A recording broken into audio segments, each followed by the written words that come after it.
We've seen the challenges parents have faced in the past year, balancing work on top of remote schooling. And then we've, of course, seen the incredible challenges our healthcare heroes have faced since day one of this pandemic. So how are some mothers who work on the front lines handling the seemingly impossible?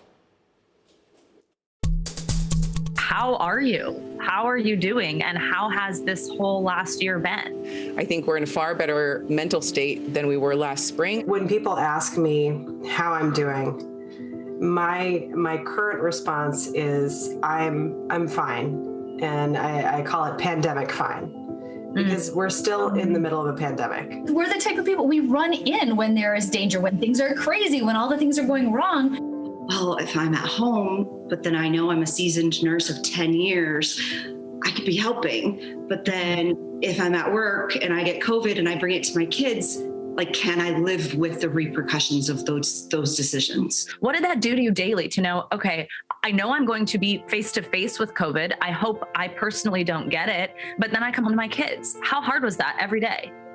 So I actually drafted my will and last testament during that season. I'm a single mom. I remember my daughter asking me, she's 13, super, teenager-y, Mom, why are you going to work if you could die, right? And that's a hard thing.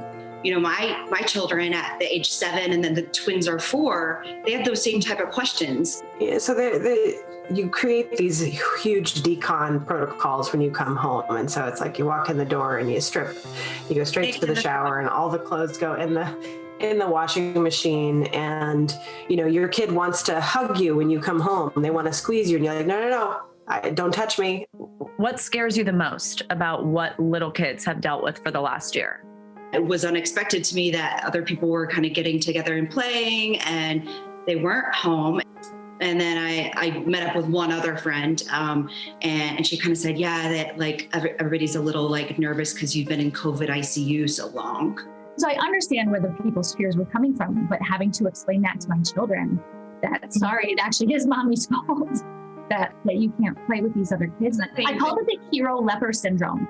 People like, high five, you're a hero, stay away from us.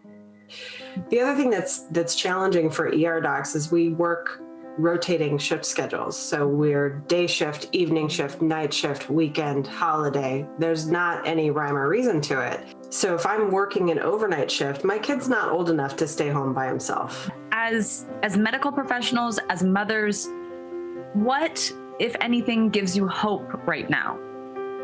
It's the small acts, because there were not enough big ones, but the small little things that they see, that there is humanity, that people are connected. I just fully got vaccinated and just that sigh of relief that I feel now.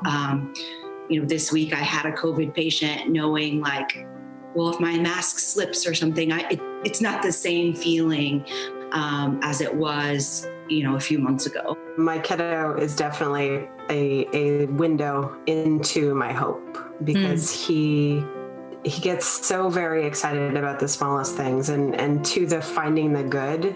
The children certainly give us a ton of hope. Even hearing, my 9-year-old say the other day to his sister who was being a little whiny, he was like, well, sissy, it's, that's a first world problem. Like, get over it, right? So they got to see all these mommies and all these people in your examples being amazing despite the chaos. And I think that that's how they will ultimately remember this.